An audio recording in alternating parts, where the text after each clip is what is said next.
Hi guys, my name is Yash and today I'm going to be showing you how you can fill up the entire DS-160 form end to end. I've done this process a couple of hundred times as of now. Whatever I'm telling you, it's verified, I know it works and it is for 2025 and onwards. So the first thing you do is when you want to apply for the US visa, you want to fill up a form called as DS-160. This is especially for non-immigrant visas such as tourist visa, study visa or other visas which are not permanent residency visas. Well, let's open up the form over here. Search for DS-160 form on Google and open it up. It'll bring you to a page just like this where you have to select your location. Let's say I'm filling it out of India and you could select any location. Let's say I select India, Hyderabad. It will refresh and you have to enter this code over here. So in my case, that's 6V4PMC. And then you click on start an application. That's the first thing that you do.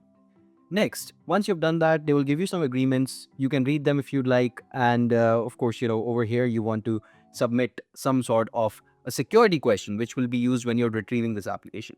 I'm going to press continue over here. And please keep in mind that this application ID is something that you should really focus on storing. So I'm going to store it just over here on Google. The reason I'm storing it and you probably want to store it in a notepad is because it will go away and you will not be able to retrieve it without this application ID. So write it down in a notebook or on your phone in notes and then you start. Well, the first thing you see is you want to enter your surname. Well, let's say your name is Amit Kumar. So the surname will be Kumar, given name will be Amit, and then the full name in native alphabet. Now, as such, if you're from India or most countries generally, you don't need to fill this. So just click on do not apply. The next thing is, have you ever used other names? Well, in my case, Amit has not used any other name, so that's a no. You have a telecode? No. Sex? You can say male in this case. Marital status? Let's say that Amit is single as of today, so let's enter that. And with that said, Amit's date of birth. Let's say that's 1st of January 1995. Just taking an example over here. Once you enter these, now you have to enter where you were born. So let's say Amit was born in Delhi, and the city was New Delhi itself. The country region itself will be India in this case. All right. And that's it. I mean, this part was very simple. Let's move forward.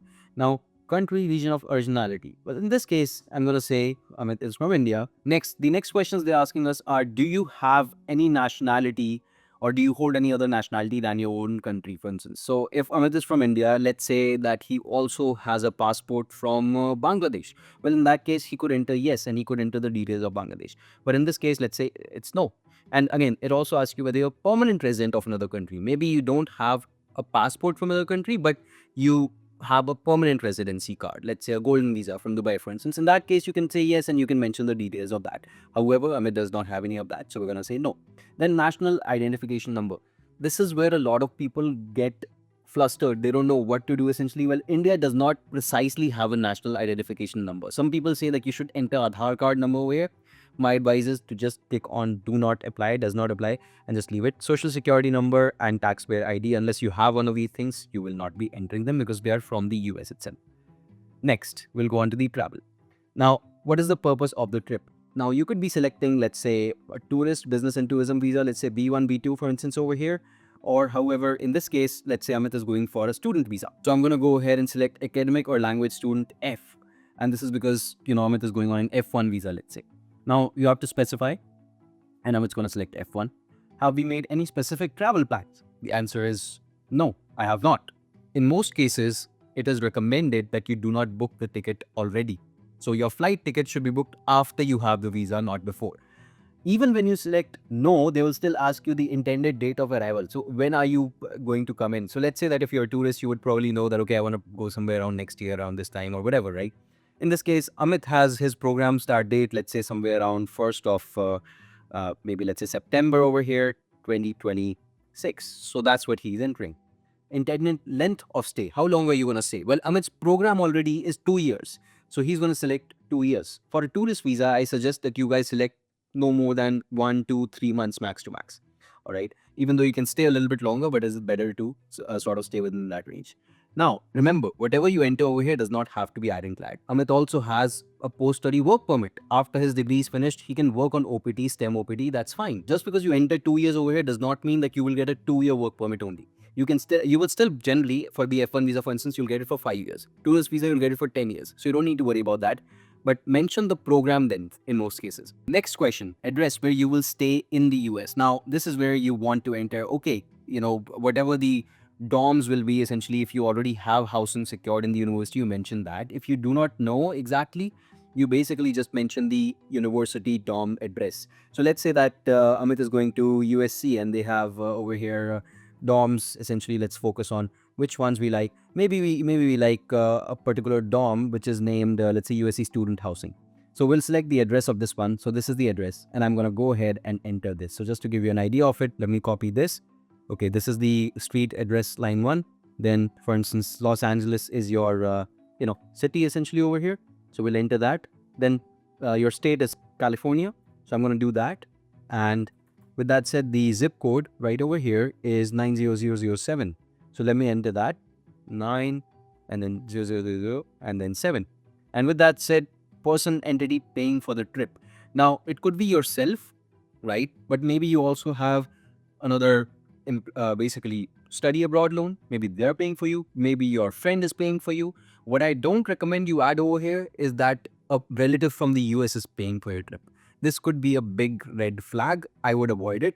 And a lot of times you would see that people get rejected. They don't know why, and this could be the reason. So go ahead and select either self or other person. If it's another person, it could be your parents. Maybe you can enter the details of it as to who's basically paying for the trip, right? For this one, let's say Amit is paying by himself. So I'm mentioning this one. If your parents are paying, make sure that you mention other person and enter the details of the parents. All right. Now, next. Sorry about that. I think I missed out on something. City seems to be invalid. And see, the reason is that I copied and pasted and there was a bit of a space that was left. Let me remove the space and go ahead to the next part, and it works perfectly. All right. Are there any persons traveling with you? The answer could be yes. Maybe, your spouse is coming with you. But in this case, Amit was unmarried. So I'm just going to say no. No one is traveling with me. Okay. Next. Previous US travel. Have you ever been to the US before? Well, the answer to that for Amit is no. But if it was yes, you will have to enter the details of when you were there, and you can enter multiple instances, add another, so on and so forth. Okay. Now in this case, Amit is going to say no because he's never been to the US. Have you ever been issued a US visa? Well, the answer again in this case is no. Have you ever been refused a US visa or refused admission to the United States or withdrawn application for admission at port of entry? So basically, you went in with a valid visa, but they said no, you cannot enter, and they withdrew your visa. No, that's not happened with Amit. Has anyone ever filed an immigrant petition on your behalf with the United States Citizenship and Immigration Services? So with the USCIS, if someone has filed for you, maybe a relative that you should come to the US, and they're filing for a green card for you for some reason. If that's the case, then you can mention yes, but you will have to explain as to why they filed, what's the reason essentially. And in this case, however, we're just going to say no because Amit has no such immigrant visa petitions. Next, we'll move on to the home address and the details. Now, this is your address within your country. Okay, let's say that Amit lives in Delhi, and I'm just going to say address is 123 Shady Lane, and that could be, within New Delhi itself, Delhi, and the postal code can be 110020. Okay, and the country region in this case is India itself. All right. Is your mailing address the same as your home address? In this case, the answer is yes, because that's where he likes to accept it. Otherwise, you can enter a different address. Primary phone number. Generally, when you enter the primary phone number over here, you want to enter with the country code. All right. So what I'm going to do is I'm going to say, all right, that's +91, and then that's 98716 something like that. It could be anything. Secondary phone number, if you have another one, you enter that, this one, so on and so forth. Have you used any other phone numbers in the last 5 years? And if you have, you can enter those. Otherwise, you can just say no. All right. Email address. Well, Amit Kumar, let's say 123@gmail.com. Whatever your email address is, you enter that. Have you used any other email addresses? If the answer is yes, you can mention some more. Let's say Amit Kumar 456@gmail.com. All right. So we could do that. Next, social media. Now, this is the part which has been updated in 2025, especially after the incoming of the Trump administration. So this is super important. You need to have a proper mentioning of social media handles, but which ones do you mention and which ones do you avoid? Look, the US government by default can search your name. They do have access to internet when your interview is ongoing with the officer. So you want to be as clear as possible. You don't want to hide profiles. That would certainly work against you. And we've had people who have gotten a 221G administrative processing notice. They go over there and then their case is stuck in administrative processing for the next 6 months. Absolutely no point doing that. please make sure to fill this section properly. How do you do that? Well, let's say that the first one I use is, let's say, Instagram. Okay, so I'm going to find Instagram over here and I'm going to write my username. Remember, you don't need to write the whole link. You can write the whole link or the username. This is a question that I get very often, but both of these are fine.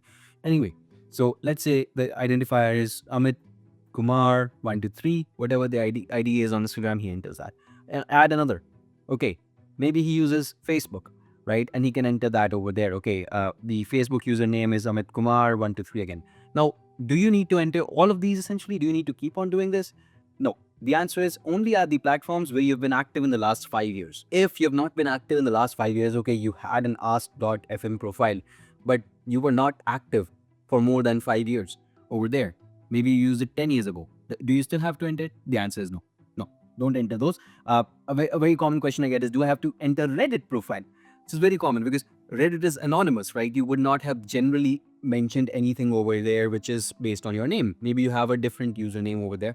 Well, generally, if you don't mention it and you don't have a Reddit username with your actual username on it, essentially, generally you're fine. Typically, you're fine, essentially, right? I don't want you to withhold information or hide information from the government, but I just want you to know that if you don't mention certain things which are anonymous and you don't really operate those IDs very much either, then it's fine. You could just click on remove and that's it. That's all the IDs you need to mention in that case. And with that said, do you wish to provide information about your presence on any other websites or applications you've used within the last 5 years to create or share content? Now, there could be other websites that say the list does not share any. Maybe you have something else and, you don't have that website name listed over here. You could still mention more. Now, in this case, I'm just going to say no. Another one you probably want to add is LinkedIn, by the way. I just wanted to remind you, if you guys have a profile, make sure you add it. All right, let's move forward to the next step, which is the passport information. And sorry about that. I'm getting a bit of an issue over here. So it says primary phone number is invalid. So my mistake, I actually added some spaces over here just for the visibility. So I'm just going to remove those. And there you go. Okay, so the plus is not the problem. Don't worry about that one. Now, passport, travel document type. What kind of a passport do you have? Generally, you would know what kind of a travel document you have. If you do not know, you have a regular one, generally. Okay, so I'm just going to put in the details of my regular passport, that this is it. I'm going to put my passport number over here. In this case, Amit's passport number, let's say, is M23678718, whatever, right? So he enters that. Passport book number. In this case, it does not apply for us, so you don't need to mention it. Don't worry about it. Then which country issued it? In this case, it's India. Then you have city. Okay, I got it in, let's say, New Delhi, and the state was Delhi itself. Issuance date, let's say that's 1st of January 2024, and it's valid till 1st of January 2020, let's say 9. All right. And with that said, have you ever lost a passport or stolen? No, that's not happened with me, so that's okay. I'm moving on to the next part. US point of contact, and this is super important. People get really confused about whom to mention over here. Should you mention that distant relative that you've never met in your entire life? Should you call them or pass them for their address? Should you get a visa sponsorship letter from them that they are inviting you to come to their place for a tourist visa? The answer is no. You don't need any of that. Look, it's simple. For study visas, first off, or employment visas, it's super simple. Study visas, you're going to mention the details of your DSO. They're going to be on your I-20 itself. So for instance, if you were to look at this I-20, there's an option called as School Official Contact Upon Arrival. You will see that the name over here is Helene Robertson. What you want to do is you want to Google Helene Robertson. Once you Google her, generally your DSO information will be available on the school website. You'll get their phone number, their email ID, all of these details. For an H-1B visa, for instance, you'll enter the employer's information, your manager's information, maybe who's in the US already, right? Now, the tricky part. What about a tourist visa, B1, B2? Maybe you're just going for tourism purpose. You don't have any point of contact. Well, if you do have a point of contact, you're going to attend a particular meeting or an event. You could enter the organizer's details over here, who might be having information, who might be having an address within the US. However, let's say that you don't have that either. If you're just going for travel, in that case, you can enter the hotel details in such a case, because you don't have to have a person. It can also be organization. See, so in this case, let's say that I have the point of details. In this case, let's say that I will be enter Helene Robertson's details, because in this case, that is my DSO. So Helene Robertson, and organization name, well, I'm going to, let's say, ABC school, whichever school I'm going to, essentially. So you'll mention that. And then what is the relationship to you? Well, in this case, it is the school official. So I'm going to be entering that. Now they're going to be asking me more information about, and this is where you Google Helene Robertson, get some details from her. You don't have to enter her street address, her home address, but her office address. So within the university, she's going to be maybe cabin 205, and that could be essentially in, let's say, Los Angeles itself. State could be California, 90007, let's say, and the phone number essentially in this case could be 312 777 888, whatever, right? Could be anything essentially. Now the email address also, if you have it, you can mention it. Helene Robertson at the gmail.com. Could be from the university website. So it could be, for instance, abcschool.com, whatever. It's completely fine. Next, you move on to the family. This is where you enter the details of your parents. So your father's details, your mother's details. All right. So let's say Amit Kumar's father is Chandra Kumar. So sorry, you'll enter surname first and the given name later on. Date of birth could be, let's say, 1st of January 1971. Is your father in the US? Well, the answer, let's say in this case, is no. So you say no. Mother's details. So let's say in this case, the mother details, again, surname is Kumar and the name is, let's say, Apeksha. So I'm just going to enter that. And the date of birth details over here, 1st of January. Let's say her date of birth is also the same. It's a weird family. Everyone is born on 1st of January, but that's 1973, let's say. Just taking an example. And then, is your mother in the US? If it was yes, you would have to, give some more details, of course. What kind of status is she on? But in this case, the answer is no. Okay. And then, do you have any immediate relatives, not including parents, in the United States? So, any others, basically, except for your parents, could be your siblings. Those are the ones that they're usually talking about over here. So, you mentioned that, or stepdad, stepmom, something like that. But in this case, if you do not, you're going to say no. If you say yes, be prepared to provide their details. Do you have any other relatives in the US? Now, this could be distant relatives. But how distant is distant over here? That's the important part. This is where people get a lot confused as well. I want you to know that distant means, okay, maybe your cousins, maybe, your aunt, but people that you still have connect with. If there's a distant aunt that you've not talked to in the last 5 years, and now you're mentioning yes over here, then you are giving their details essentially. It does not make sense. All right. So just say no. Okay.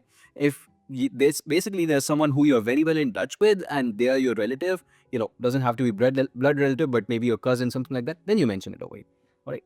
Next, we'll move on to work and training. So this is where essentially we'll mention what we currently are doing and what we have been doing in the past. Let's say that Amit is currently employed and he's working, let's say, in computer science. You could mention that. Okay. And then they'll ask you the details of your employer. Let's say he's working with the XYZ Corporation. Their address is ABC Lane and the city, let's say, is New Delhi. State is Delhi, 110030, let's say. Phone number is whatever, right? And then start date, I started on, let's say, particular date over here. 2023, he's been working. What's the monthly income in local currency? Now, if you have an income, whatever you earn, even if it's an internship, you generally want to mention that. If you don't have an income, you're interning or you're volunteering, you mention zero. It's completely fine. All right. In this case, let's say Amit is making 35,000 rupees per month. So he's going to mention that and briefly describe your duties. So I work on backend development at, let's say, whatever the corporation XYZ Corp, and manage multiple web projects for the organization. You don't have to mention a lot, but one line which basically gives them a gist of what you do, essentially, that should be good enough. Okay, so let's say I've done that. Now we'll move on to the previous employment. If you say, yes, I was previously employed, they'll ask you more details and you can even enter more and more and more employees. In this case, let's say Amit was not employed. Save ourselves the hassle, so that's gone with. Have you attended any educational institutions at secondary level or above? All right, so this is important because this can be very confusing for people. See, it's about a high school and everything from up there. So let's say that Amit has studied class 12. So if you've studied class 12, you have to mention that. And then anything else after that. So bachelor's, master's, anything. So let's say first he'll mention, ABC Public School, let's say. That's where he studied class 12. And the city was essentially, let's say, Delhi. State was also Delhi itself in this case. New Delhi and Delhi, of course, let's do that. And then the postal code was 110030, let's say, or 20, whatever. Course of study, let's say he pursued science, and Date of attendance from 2nd of Jan 2013 to 1st of Feb, let's say 15. All right, and that's where he finishes class 12. High school is of 2 years, by the way, 11th and 12th. That's why that's written. But then you want to add another, and you also want to mention the details of your bachelor's over here. So let's say he studied at ABC University as well. And again, this thing is New Delhi. This is Shady Lane again. And then we have Delhi, 110020. Country region is India. And then course of study, Bachelor of Technology in Computer Science. All right, so you enter that, and then date of attendance could be from, let's say, 1st of February, and this could be 2016, let's say. And then this one is 1st of February, 2020. 2020 maybe. So he basically did that. And now that part is covered. He's only a bachelor, does not have master's degree, so I don't have to enter those details. What are you saying? Sorry. Again, Shady Lane. That's it. And we are good to go. All right, guys. Remember to keep saving the form. Sometimes it logs you out automatically and you have to log in and you will lose your progress. So on this page, I'm going to try to save it. Anyway, do you belong to a clan or tribe? The answer in this case, let's say for Amit, is no. Language. Which languages do you speak? Well, list all the languages, of course, over here. So, of course, he's from Delhi, so he speaks Hindi. He speaks English. He also speaks, let's say, sorry about that. He also speaks, let's say, Sanskrit. Or, let's say, whatever. We can basically mention pretty much any languages that you speak, but mention them. And then once that is done, you move forward. Have you traveled to any other countries, regions within the last 5 years? If the answer is yes, then you can select which countries have you traveled to.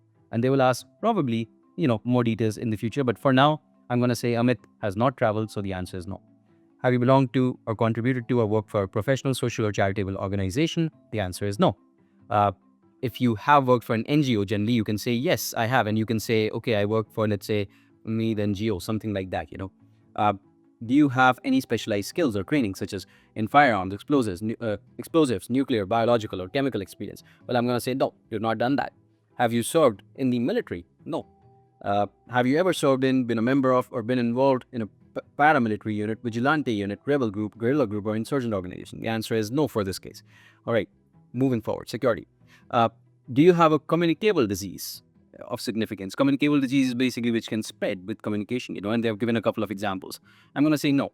Do you have a mental or physical disorder? If the answer is yes, say yes and explain. Otherwise, the answer is no.